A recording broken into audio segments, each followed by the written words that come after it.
Welcome to Under the Hood. This is the Cine-mechanic, and today I have a special guest, Mr. Anthony Cousins. He's a filmmaker based out of Minneapolis. How you doing, sir? Yo, I'm doing good. How are you? Good. Excellent. We have a special film to talk about today, and it's the first thing. I wanted to start talking about individual movies, and I had a couple in mind, but then I was going back and forth, and I settled on Blair Witch because it's a movie that keeps coming back into my filmmaking life, and I have a lot to say about it because I think it was a turning point in the horror genre, even more so than Scream, I think. But you were mentioning that you had a special relationship with Blair Witch. Can you go into that? Yeah, I mean, not until this year, ironically. Let's see, it came out in 99, is that right? I think it was 99, yes. 99. So, I mean, I was like definitely a cinephile by that point, but I was still pretty young. I mean, I was like 10 years old. So I don't think I saw it in the theater or anything. I mean, I distinctly remember seeing The Matrix in the theater that year, which like rocked my world. So I was like heavy into cinema at that point, but I think Blair Witch I didn't find until maybe a year or two after it came out. And I've always dug it. I'm a huge found footage fan. But it wasn't until this year that I like revisited it during quarantine, and really fell in love with it. And then a couple buddies and I, just to like, for our own sanity, we like rented a cabin in upstate Minnesota, and like tested so that we could feel safe about just like hanging out for a weekend, and not have to wear masks or be weird around each other. So we went and did that, and it was such a cool cabin. And I brought my TV with, and I was like, let's set this up on the porch, which like overlooked a lake, and we had a bonfire, and we like barbecued that night. And I was like, let's set up the TV outside and watch a movie. And it was like mid-September, so it was like starting to get cold. Like we all had sweatshirts on. I was like, what are we gonna watch? And it was like unanimous. It was like, we gotta watch Blair Witch. So we watched Blair Witch, and it was hands down the greatest viewing I've ever seen of it.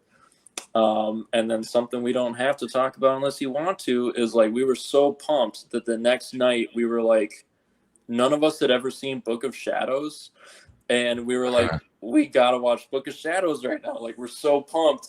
Like, I've never been so into Blair Witch in my life, and we've never seen this movie. So we watched Book of Shadows the next night, and it was one of the greatest viewing experiences I've ever had, like in or outside of a theater. Like, we had such a blast watching that movie. And I totally get why everyone hated it when it came out, but like, as someone who was like too young to experience it at the time, I really enjoyed it. That's cool. But just for everybody who is listening, who may not necessarily know, what is so you worked on Scare Package, the horror anthology film, right? Yeah, I directed a segment for that one. Cool. And the title, because it always cracks me up when I hear it. Can you say the title? The Night He Came Back Again, Part 4, The Final Kill. And I love that segment, by the way, because it was just it just kind of encapsulated everything that is kind of good, but also kind of wrong with the horror genre at the same time. Blair Witch is an interesting case because let me just talk a little bit about my background with the film. I got a few years on you. So I think I was 19 when I saw it in the theater. I was in Orlando, Florida, and I had just been getting pretty hardcore into filmmaking. I was going to a city college and taking some film courses in Orlando. I was watching a lot of movies. I was listening to a lot of soundtracks.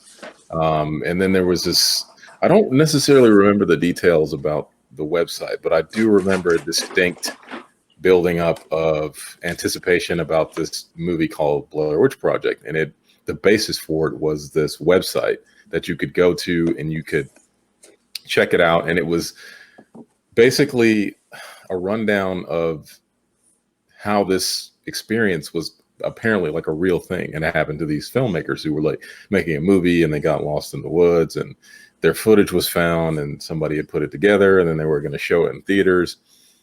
And I think if I was older, I may have gotten in on the joke a little bit and been like, oh, this is just, you know, it's marketing. But I was young, so I think in my mind I kind of really took it seriously. And then I went to the theater to see it. And I think something in the back of my mind was always telling me that this is probably not, it's probably just publicity stunt. But there was part of me that wanted to believe that it was real. And I took that mindset and I took it to the theater and I sat down and I watched it. And it was one of the most distinct theatrical film going experiences I've ever had. It was just, and the crowd was part of it, because the crowd was just like, we were all just kind of stunned. I mean, and I had been used to, especially with horror movies, when you go and you watch them in the theater, some of the crowds are often pretty rowdy. And that's just kind of the spirit of, you know, I mean, if you're watching a drama and you have a rowdy crowd, it's annoying. But if you're watching like a horror movie, sometimes it's a little more acceptable. But there was none of that. It was from the very opening of the thing. It was just like we were watching a piece of somebody's actual life. And I think that shut everybody up. And as we're watching it and it's unfolding, it became a kind of surreal experience. You know, it was almost like the movie screen itself disappeared and you were peering into somebody's doomed future. And that was the main sort of like tone through the whole thing. It was just like, these people are doomed and it's going to get worse and worse and worse. And it was just this feeling of inevitability. And, you know, it was over. And then there's that creepy, I don't even know it's not music. It's this weird kind of sound over the credits. It's just like, I'm not going to embarrass myself and try and recreate the sound, but it's almost like a soundtrack, but it's not music. And the credits are going and that creepy sound is happening and everybody's kind of just looking at each other like, what did we just watch? And just like The Matrix, and you had mentioned The Matrix, you know, before we started recording, The Matrix that year was also another movie that blew my mind. And I always say that I walked into the theater one person and I walked out another person when I saw The Matrix, because it showed me that there was so much more that was possible with cinema. And then Blair Witch that year, 99 was a special year. Blair Witch that year did the same thing, but with horror, because it was like, wait a minute, you can actually make a horror movie and just kind of use a video camera. You know, when I found out was all made up, and it was, you know, there were filmmakers, and because when we were done, we actually went into the lobby, and the filmmakers were in the lobby of the theater in Orlando, because those guys are actually from Florida. Oh wow! Yeah. And our mutual friend Aaron Coons can attest to this, because he knew those guys too, and they were in the lobby, and they were answering people's questions, and Daniel Merrick and Eduardo Sanchez, and I was just kind of in awe. I was like, and they just looked like normal guys. I mean, they looked like normal film dudes. I mean, I was like, these aren't Hitchcock looking guys. I mean, I was like, how did you do this? And it was a very, very heady night. So long story short, Blair Witch for me kind of just blew the world open for horror movies. I mean, I had been watching, you know, Nightmare on Elm Street and, you know, Friday the 13th and Child's Play and all these, you know, traditional horror franchises.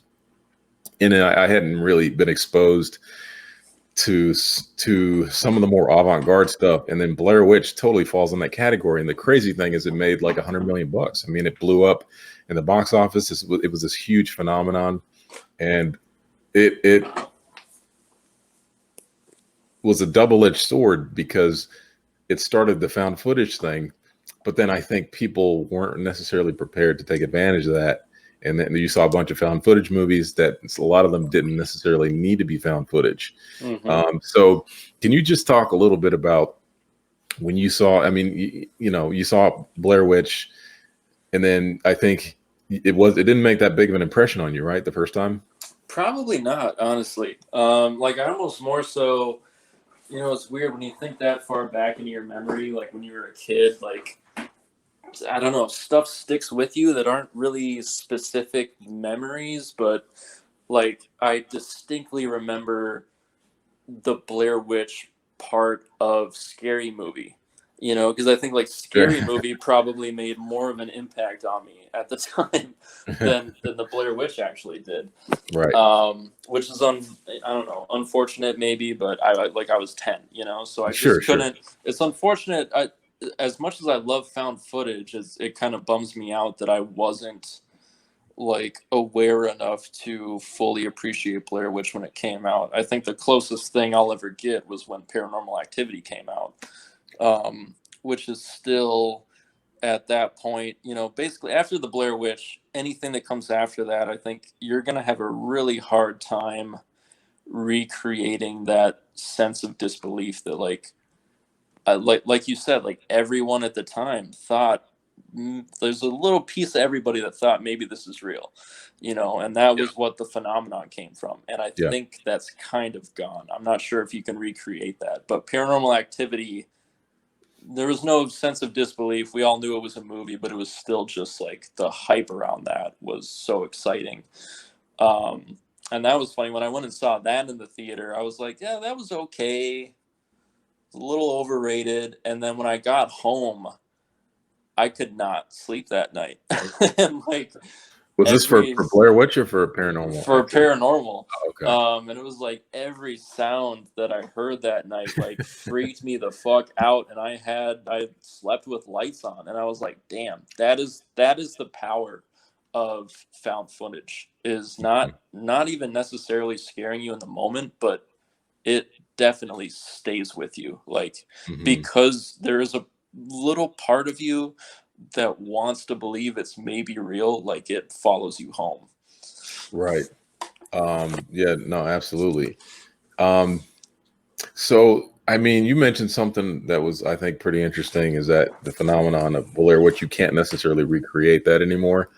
And that's interesting because in the video that I did, I kind of go into some of that a little bit. I mean, because back in '99, this was like so the internet was only a few years old, and it was definitely before social media, and it was definitely before the internet kind of became the center of everybody's universe. It was a little bit more of just sort of a side utility that people used, I think. And I think that's why you could do something like the Blair Witch phenomenon, which is create this atmosphere of questioning and not knowing what's real and what's not. Today, I don't think you could get away with that, really. Well, there's also like back then, like what was on the internet was pretty much just like what whoever was putting on the internet wanted you to see, where now it's like everything is on the internet, whether you want to see it or not. Right. Every piece of casting information, and there's no mystery behind film anymore. So I don't think if you wanted to recreate that, you could. I mean, you'd have to be in such a vacuum. Yeah, or you. I mean, I want to be open-minded, and maybe I'm just a little too optimistic, but I think that if you so one of the things about the internet is the viral phenomenon, basically the viral video, which is, everybody knows it's a video that just blows up and then just gets shared like a virus. That is an interesting thing because viral videos are an accident. You can't necessarily create a viral video. They just happen purely out of happenstance. There's something in the ether. I don't know, people are maybe feeling a certain way, and then they decide to click and share it with their friends, and they share it with their friends. So you would have to, if you wanted to, let's just hypothetically say you wanted to try and recreate something like Blair Witch, you would have to intentionally create something viral. I don't know if unless you were really, really clever, I don't know if that's possible. I think you can create a sense of people wanting to know more about a film. I think you can create a sense of I want to find out what this is, and maybe they dig a little bit deeper, and that can maybe create some virality. But I don't think you can totally recreate the Blair Witch thing, and that's kind of sad. I mean, honestly. Yeah, I mean, I've definitely seen videos, like every once in a while I'll go down a wormhole of YouTube of like paranormal occurrences on video, and there's some videos that I cannot explain, like that are so freaky to me, and they've never gone viral to the point of like everyone's talking about them at the same time, like you would a Mhm. movie or a TV show. It's just like I'll share it with a few people, and maybe it'll pop up back in my feed a year later or something. But that's the thing I can think of is there's like videos out there that I'm like, I don't know who made this. I don't know if it is real or not, but I don't know if it's fake, how they pulled it off. But it freaks me the hell out. But it's not something that someone's monetizing or making money off of like a movie. Yeah. Um, yeah, and then part of that, the viral thing with Blair Witch was that the actors were basically sworn to secrecy. Like and I think they ducked pretty hard out of the radar until the movie came out, because they were literally, and that's another thing. Could you get actors to drop off the radar like that? You know what I mean? Because they basically just disappeared. I don't think they were allowed to contact family members. I don't know the extent to which that they did that, but I know there was a pretty big concentrated effort to get the actors out of the world, basically, in order to create that phenomenon of, oh, these people really disappeared, like no one knows where they are.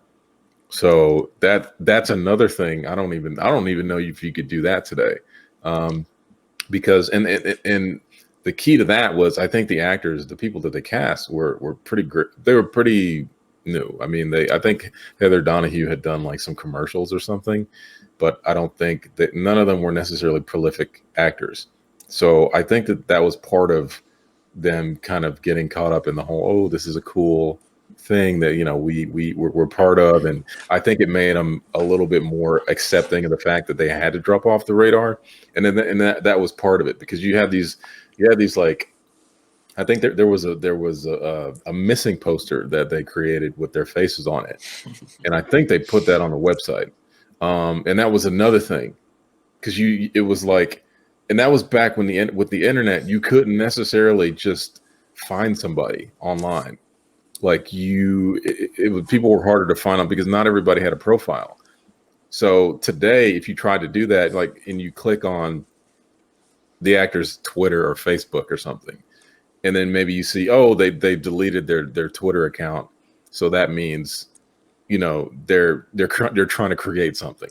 Right. You know what I mean? So that you didn't have that back then, because the internet was not necessarily a freaking phone book of people. So that was another clever thing that the movie did that I don't think you can recreate.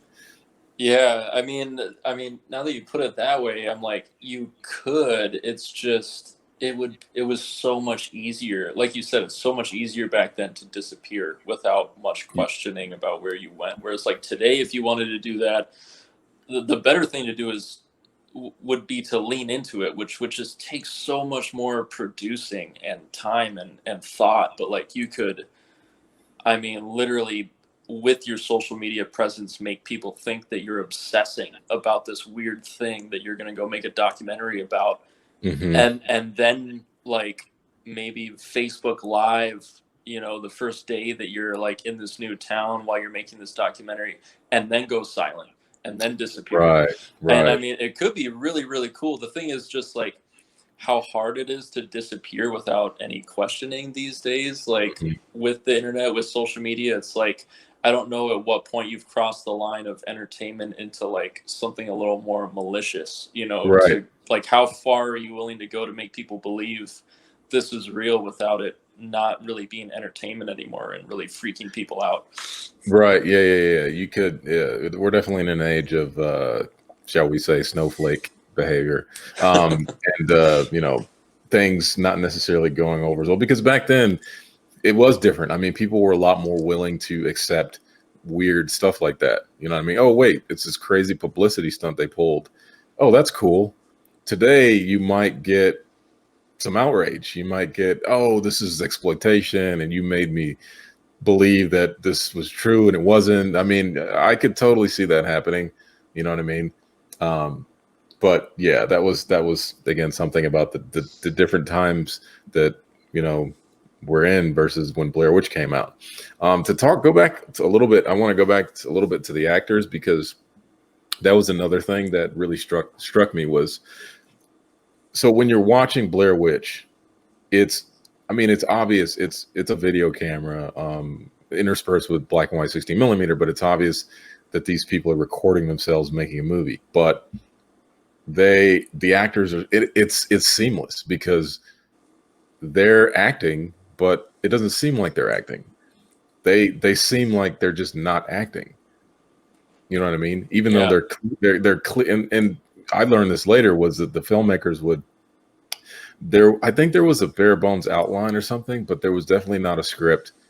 What they would do is, I think they would film, the directors would give them sort of direction and say, hey, do this maybe at the specific time, and then tell another actor, you know, lean into this a little bit more. But they wouldn't necessarily, there was no dialogue written. It was all improvised.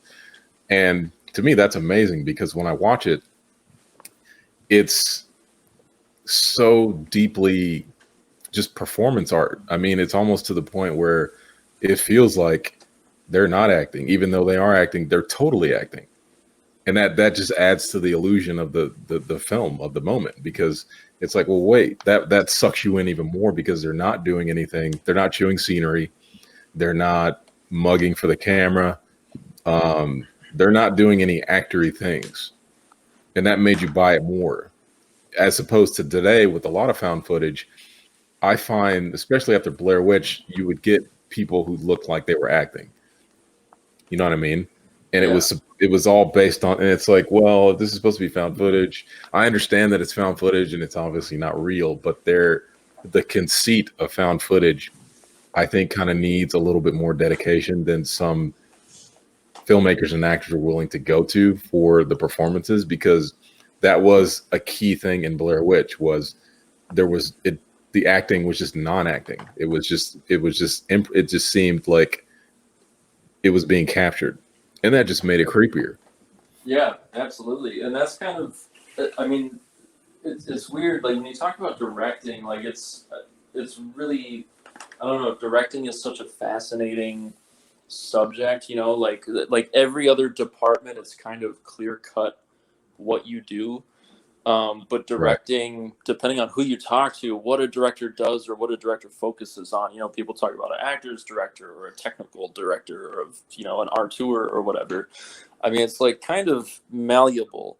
And I think when it comes to found footage is where I became really fascinated with, like, what it means to direct a performance, you know, because it is like improv is kind of that middle ground of, like, of course you're acting, you're playing a character, you're in a circumstance that is not reality, but what you are doing, how you are reacting, is somewhat real. Sure. Because you don't know what you're going to say next until you say it, you know. And I think that's what works so well about it. And I'm really interested to, like, dig into, like, found footage scripts and see what those look like, because, like, my writing partner and I, like, we've written a found footage script that I really hope to make someday, but, like, we've talked about, like, we probably shouldn't show this to the actors. Do we show this to the actors? Like, how do we get them down with this crazy ass idea if we don't show them a script? But, like, I don't want them to see the lines we've written. Right. You know, I just want to explain to them what scene we're shooting and the scenario they're in and the headspace they're in, and then just let them react off each other, you know? Yeah. And in those instances, I think the script becomes more of a jumping off point, and more just a sort of a port of call of all the different people, and saying this is like a foundation for what we want to do, but not necessarily copy and do the exact thing on the page.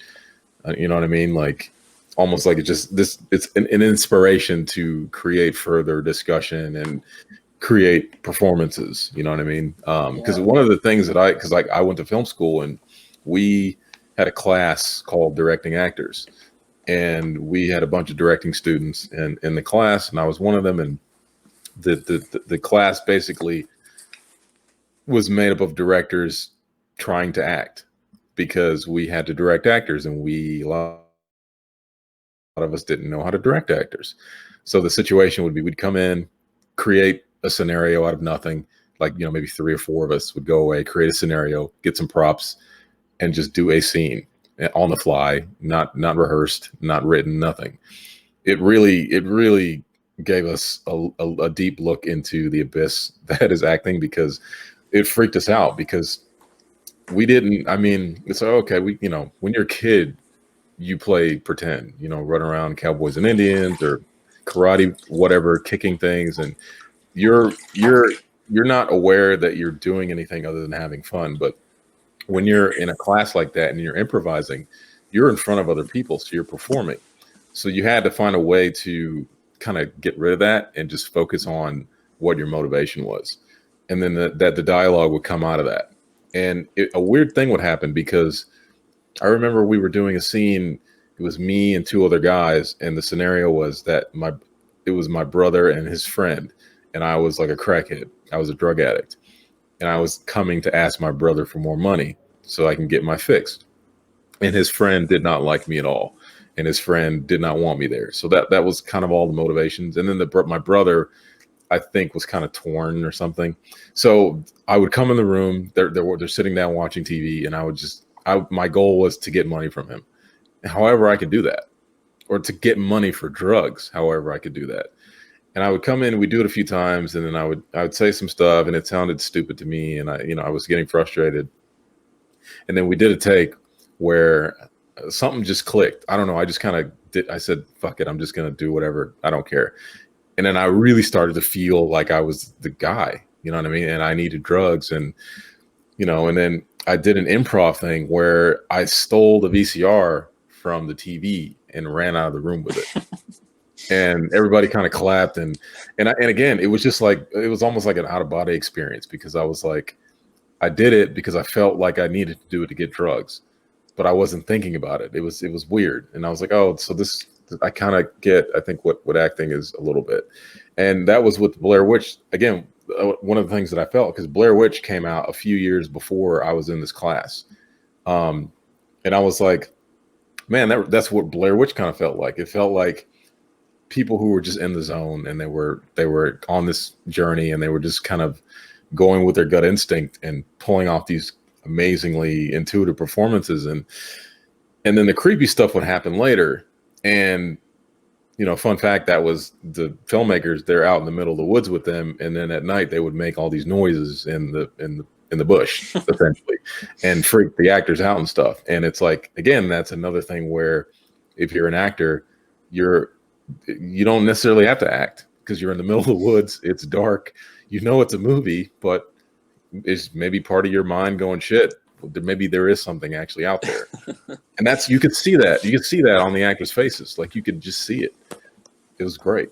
Yeah, I don't know how, like, what the shooting schedule is like how long they were out there, but I got to assume, after a couple days of nothing but improv, nothing but living in these characters, no matter what your skill level is or what your experience level is, like, you probably just get incredibly comfortable with just being this other person and reacting like this other person would, and then, like you said, when you give them real things to react off of, like, yeah, then you're barely even having to try, and I think that's another huge part of why Blair Witch was such a phenomenon, is like, what is a more primal fear that literally everybody has than, like, being lost in the woods in the dark and hearing noises, and then your imagination going wild of, like, what is making that noise, like, it is insane how little that movie shows.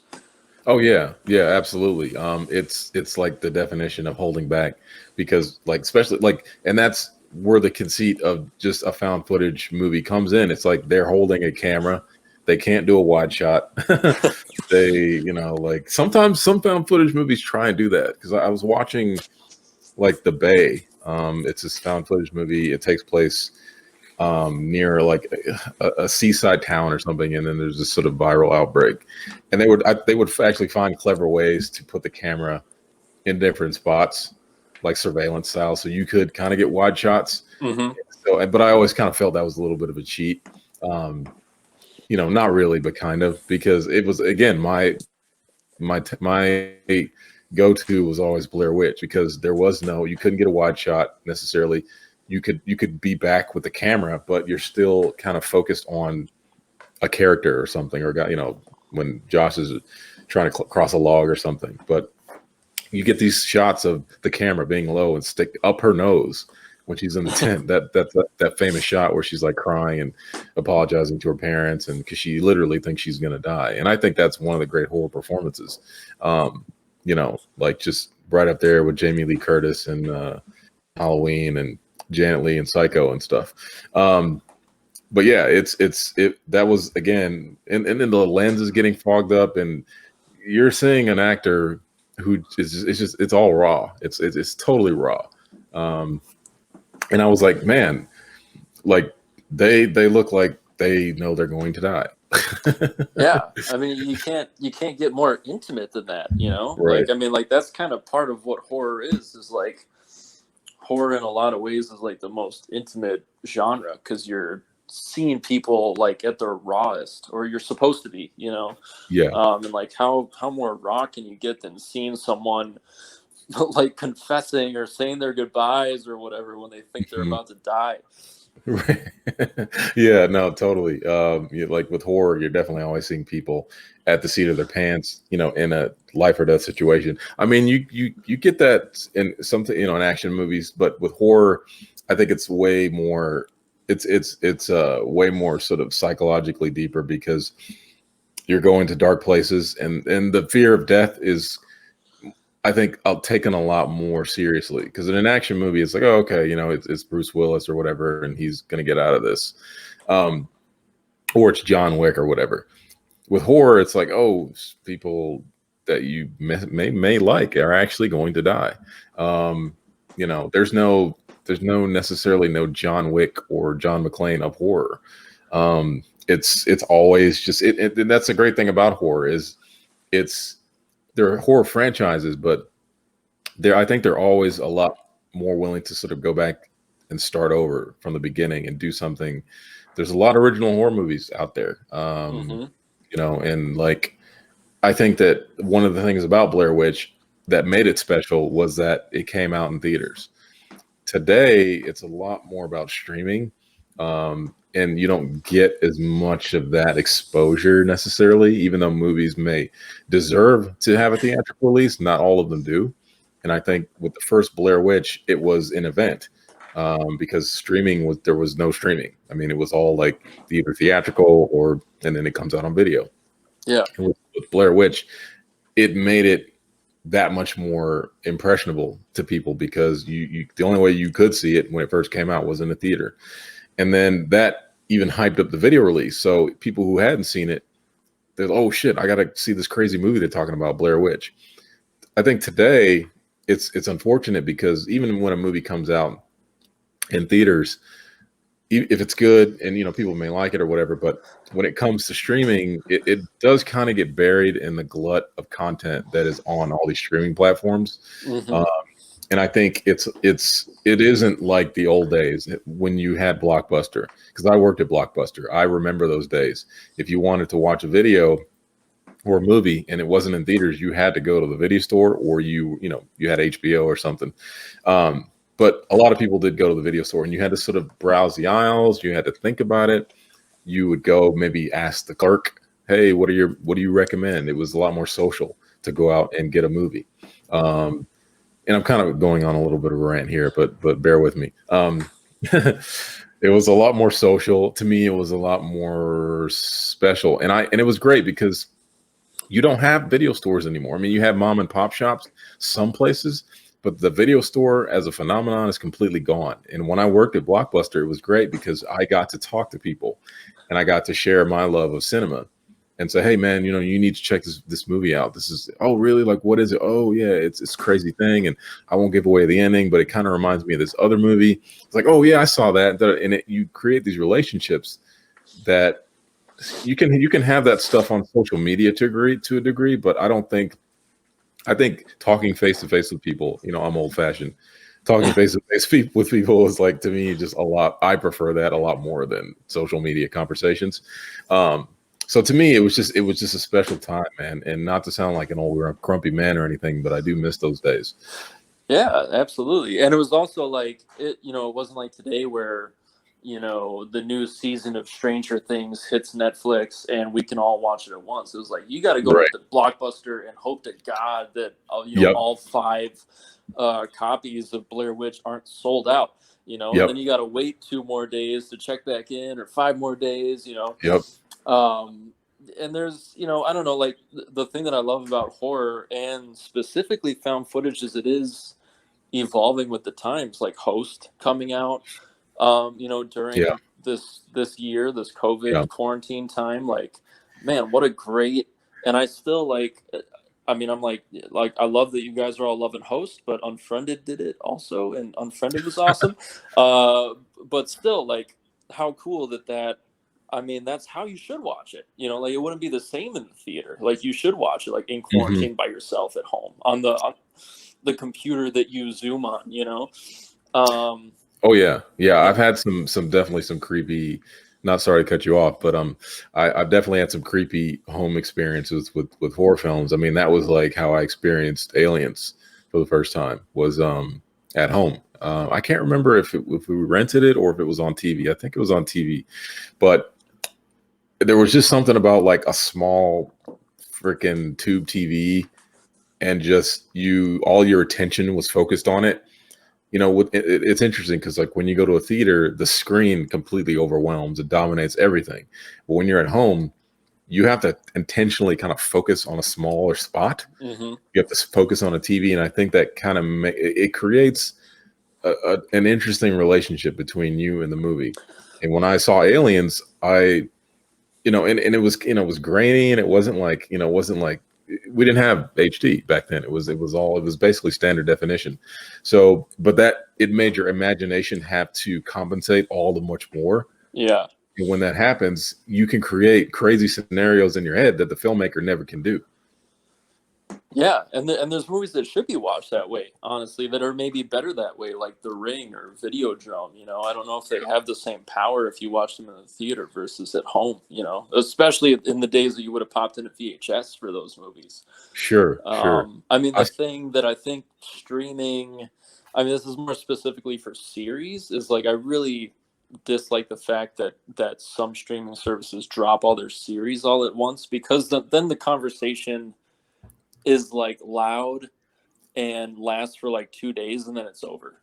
Yeah. Like I don't think like Baby Yoda from like the season 1 of Mandalorian would have been such a phenomenon had you consumed all of Baby Yoda in one night or 2 nights versus getting it week to week. That's one thing that I wish streaming services would do, because I think it's not the same as like face to face, like you were saying, and I do miss that, and I think that's always going to exist in some way, shape, or form. But streaming is certainly taking over, and I don't know, the more we can have a lasting conversation about what we're watching, the better. Yeah, and also when you drop an entire season, you can't necessarily talk about it either, because you don't know where other people are in it. Right. So it's almost anti-conversational, because you don't want to spoil stuff. You know what I mean? Exactly. So it's like you can't talk. It's like or at least you have to say, like, if you go on a forum or if you go on Twitter, like, you can't necessarily drop stuff in season or episode 5, because a lot of people might be on episode 3. So it makes you. It just kind of in a way, I don't know. I think it's designed to create conversation, but I think it also does the opposite, because at least for me, I would, with series that would drop all at once, I would be kind of scared to spoil stuff for people, so I would hold back, and then by the time they catch up, I'm on to another show. Yeah, like the conversation burns bright and quick. unlike I think when something is going week to week, like, there's people that complain about spoilers being posted the day of, an episode dropping, and I think you should probably wait until the day after. But like, I mean, that's the beauty of social media. That's what it's for, is to talk about what's happening right now in the moment. This is not a message that you're going to read and then respond to 2 days later. This is about having a conversation, So like, I mean, that's what it's for, is like the new episode of whatever drops, like, let's talk about it. Let's see reactions to it.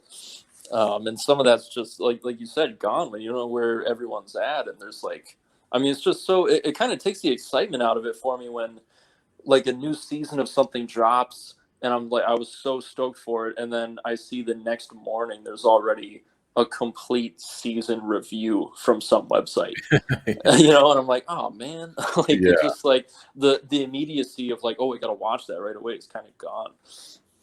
Yeah. Yeah. I mean, to bring this around to Blair Witch a little, you know, it's, I don't know. Every time I watch it, it takes me back to 99, because you get sort of, you get nostalgic, and nostalgia's fine. But I think it also puts you in the headspace of going back and being, not having seen the movie.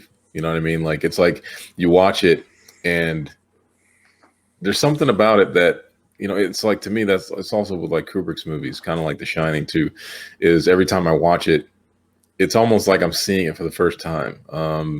And I'm getting something different out of it every time. I don't know. I don't necessarily get that with most horror movies. I get that with Blair Witch, and I do get that with The Shining. I think those two are pretty unique in that regard.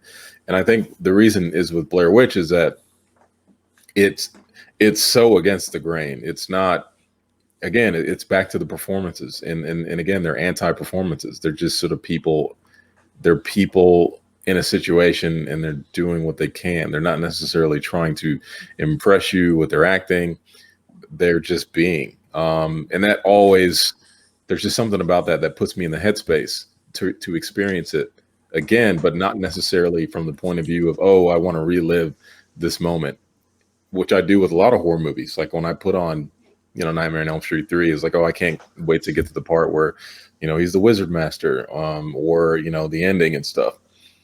With Blair Witch, I don't really do that, because, and that's the thing about that movie, is there are no big movie moments. Yeah. There's no, confrontation with the monster. There's no crazy visual special effects. There's no necessarily, I mean, there's a little bit of blood when they open that thing, and then there's like teeth in it, but that's it. I mean, there's practically no blood. There's no big movie moments. So that is something that makes it's just scarier to me. Because the movie's not necessarily trying to do anything to scare you. It's just putting you in this creepy situation. Yeah, and because of that, it's one of those movies. There's a few movies like Blair Witch that I kind of have to forget a little bit before I revisit it. Like you said, like there's movies like Nightmare on Elm Street where you could probably, like shoot that movie shot for shot if you needed to. Like every moment, Yep. What's coming next, and that's why you love watching it. Whereas Blair Witch, like I kind of need to forget most of it before I revisit it again, because it does have to be a little bit of a first watch. Yeah, absolutely. I always feel a little bit more reverential when I put it on. I'm like, oh, I got to turn the lights off. I got to maybe have a drink or something. And it just encourages, I don't know, it's great, because it kind of encourages me to take a little more time and put a little bit more reverence in it. And I don't do that with most horror movies. I just kind of throw them on. Like last night I was watching Night of the Living Dead, the first one. And that's another movie where, again, it's like it almost kind of feels amateurish, but that's the style, that's the tone. And it's not necessarily a bad thing. It feels like, oh, this is actually happening to real people. But I put it on, and I was kind of just having it on in the background. I was doing stuff on my computer, and not that I don't like the movie at all, but I couldn't do that with Blair Witch. You know what I mean? Yeah, you're all in. Yeah, Yeah, yeah, and I feel that way about a lot of found footage. Like found footage to me, it can easily like scare me the most. But it's also like kind of a comforting watch. Like I'm ironically like in the middle of rewatching all the Paranormal Activities right now, um, because I remember that Ghost Dimension is a Christmas movie, and I wanted to watch everything that led up to that. But there's something really comforting about them, like the fact that you're so intimate with these characters, and it yeah. does feel kind of like a home movie. Like, I Hmm. don't know, I just feel really comfortable even when it's making me incredibly uncomfortable. Yeah, yeah, no doubt. Now we haven't talked about the sequel to Blair Witch, Book of Shadows, and just to get it out there, I don't like Book of Shadows. And and maybe that's just me not giving it a chance because I've only seen it once. I saw it after Blair Witch. I was super hyped for it. Went with my buddy. He hadn't. I don't think he had. We didn't see Blair Witch together. Me and my buddy, who I went to see Book of Shadows with, but he had seen it at some point. But I was super hyped for it, and I was like, "Oh, this is." Hopefully, I mean, obviously, it's not going to be as innovative as the first one, but I was just, kind of pumped for it.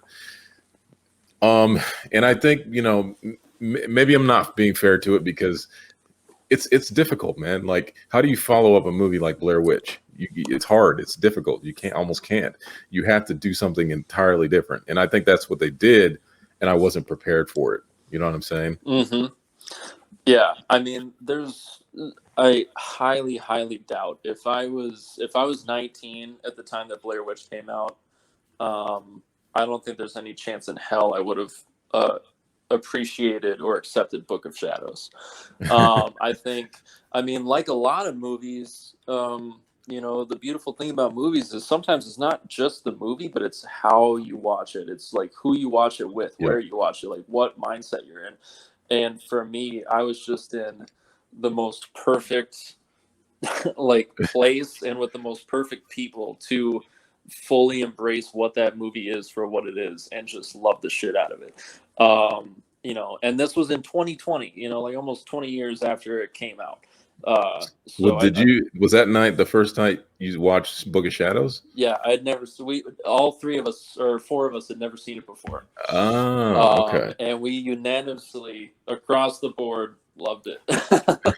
But I am still like, from what I saw and the way that we experienced it, I'm like, this is a comedy. Like, this is a horror comedy. Hmm. Like, this Sure. knows what it is. Yeah.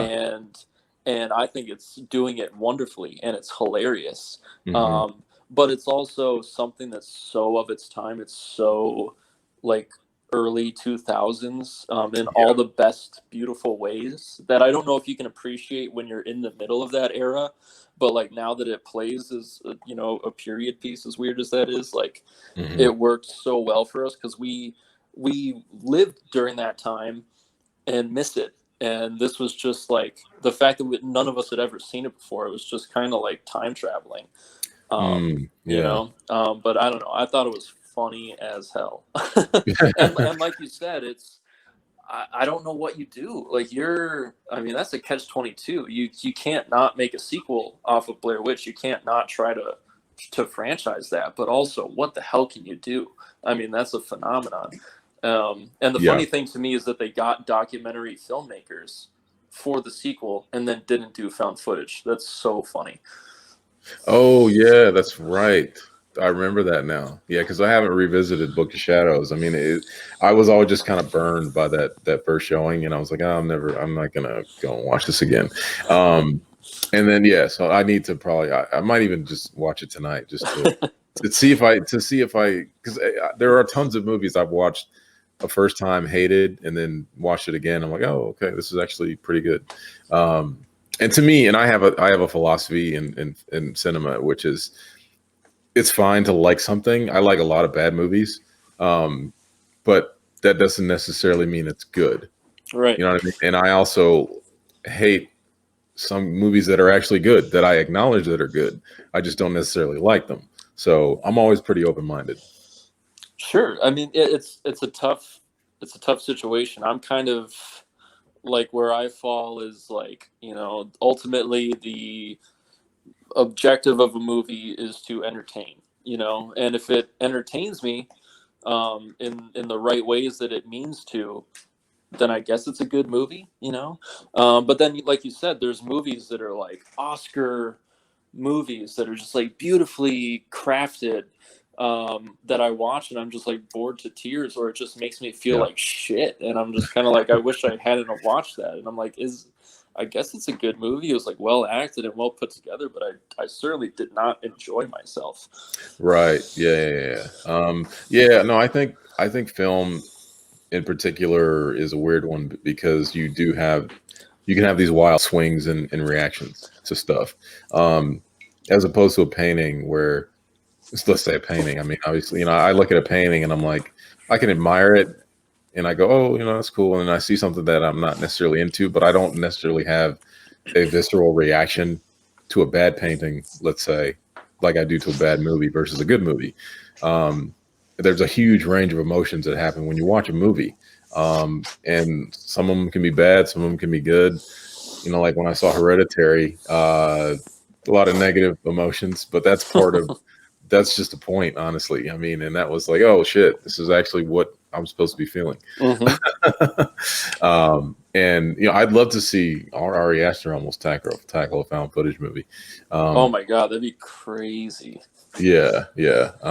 But yeah, there's not a lot of and it's interesting what happened to speaking of filmmakers. I mean, that's another thing is after Blair Witch, it's an interesting case study in what happens to filmmakers who come off a successful hit, because I specifically remember when I met the guys in the hallway at the theater, I was like, oh, I'm going to keep track of these guys because they need to, they're freaking geniuses.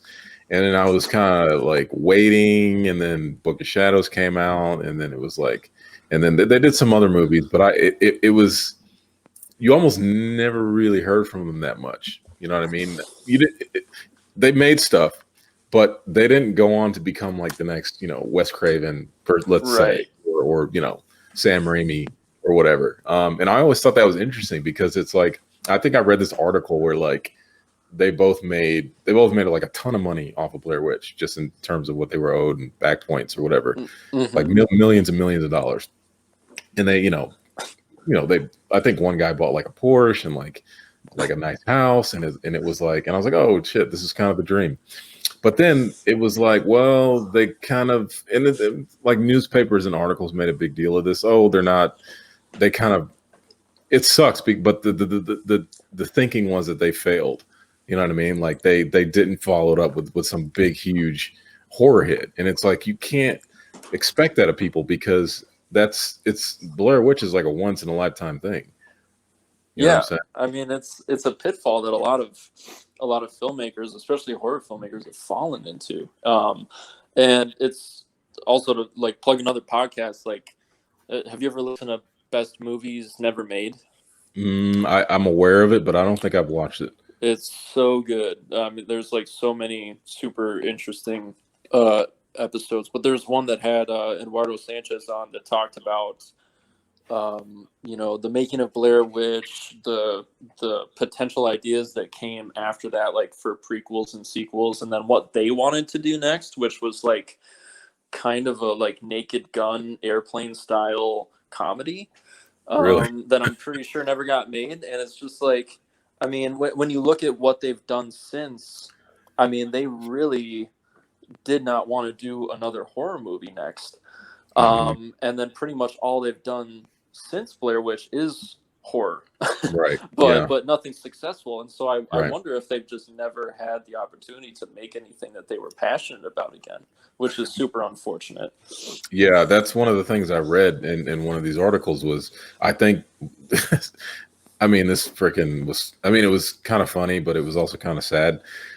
Somebody asked them, I think in Hollywood, they were like, Blair Witch had come out, it was a huge hit and all this stuff, and I think they were trying to get other projects going. And people would ask them, do you actually know how to make a real movie? And that was like, even back then when I was young, I was like, that freaking sucks, because it's clear that these guys know what they're doing. it's clear that they have complete command over their craft.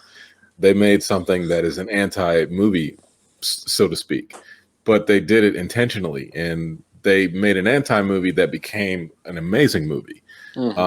Be better than a lot of movies that came out that year. And they're getting asked, can you make a real movie? It's like, what does that mean? I mean, can you write a script and direct actors? Yeah, they've done that in Blair Witch. You know what I mean? So I always felt kind of bad for them, because it was like they were trapped by their own success in a way. Right. And another filmmaker and film that falls into that's not found footage is Saw. Like, Saw was another one of those that, even though it wasn't found footage, it was like definitely this hyped up event. Like, you got to go see this thing. It's weird. It's original. It's out of nowhere. You know, it's like down and dirty and independent and whatever. And he kind of fell into that pitfall too, of like, he made a couple movies after Saw that I think are good. But certainly not up to whoever hired him for those was wanting more of the same, you know, and they didn't get that. And he had to like work his way back up the food chain from the ground up with Insidious, like years later. Yeah. It's definitely like kind of testament to just the business in general and what can happen to filmmakers and things. But yeah, so like, just, I mean, I'm glad you came on to talk about this movie, you know, because I know that you're a pretty big fan of it. Yeah, I'm actually there's a video game that just came out this year. I've been playing that, the Blair Witch video game. Really? Yeah, it's really short. I'm like halfway through it, but what is the setup? Is it like a first person, or is it? Yeah, it's first person. You're this guy. You don't know much about yourself, but you're this guy that has a dog, and you're part of like a search party for a missing kid in the Blair Witch Woods. And it like opens with you're in a truck driving to the woods, and you like hear on the radio like they're talking about the events of the first movie and stuff. And then you get into the woods, and I mean it's very basic, but it's fucking terrifying because it's just you in the woods in the dark with a flashlight and a camcorder, and all you have to go off of like where to go or what to do next is you're following this fucking dog, Wow. and your flashlight will go out, or sometimes you got to look through your camera through night vision to see what the hell's going on around you. And there's just constantly noises, and there's no creatures or there's no fighting. You don't have any weapons. It's like every once in a while this thing will show up that like tries to kind of attack you, but you never get a good look at it. And all you can do is shine your flashlight on it to make it go away. Wow. So it is like, as far as like what a Blair Witch video game should be, like I think they kind of nailed it. That's awesome. And there's also some time travel stuff going on, which is another aspect of the Blair Witch franchise that I really love and I'd like to see played with more, is the fact that time is weird in the woods, you know? Yeah. That almost kind of makes you go back to the first movie and retroactively kind of understand some of what they may have been going through. Right.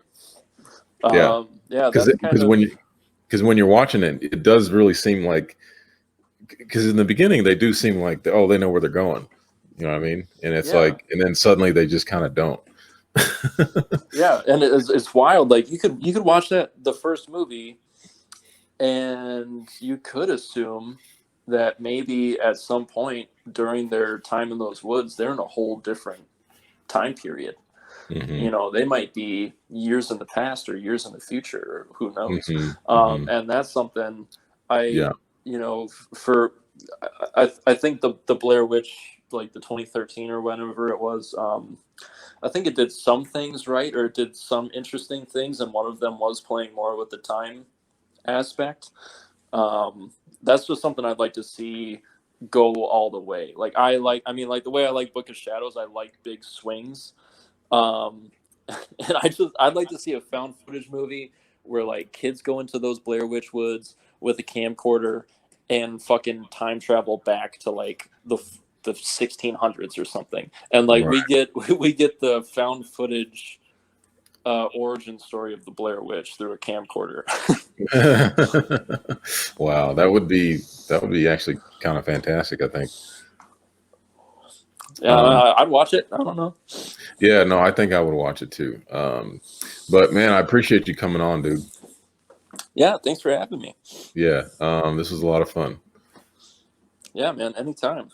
Yeah, I think I'm gonna have to go revisit Book of Shadows to give it another chance. Give it a shot. I hope I didn't talk it up too much. I mean, again, it's like I don't fault anyone for hating that movie.